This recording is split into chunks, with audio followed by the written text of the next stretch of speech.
Today we celebrate the life of St. Thomas More. His belief that no lay ruler has jurisdiction over the Church cost Thomas More his life.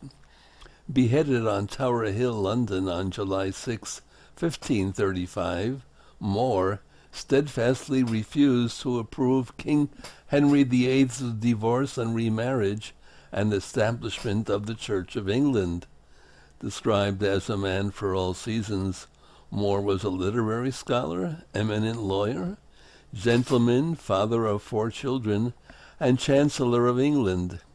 An intensely spiritual man, he would not support the king's divorce from Catherine of Aragon in order to marry Anne Boleyn, nor would he acknowledge Henry as supreme head of the Church in England, breaking with Rome and denying the Pope as head.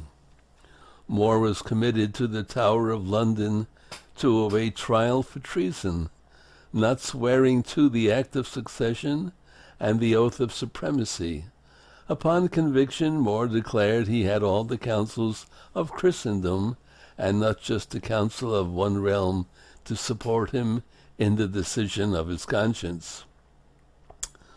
400 years later, in 1935, Thomas More was canonized a saint of God.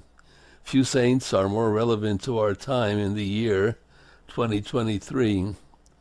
In fact, the Pope John Paul II, Pope St. John Paul II, named him patron of political leaders.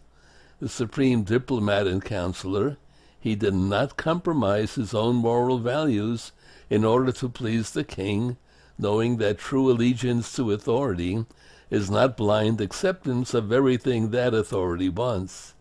King Henry himself realized this and tried desperately to win his chancellor to his side because he knew More was a man whose approval counted, a man whose personal integrity no one questioned.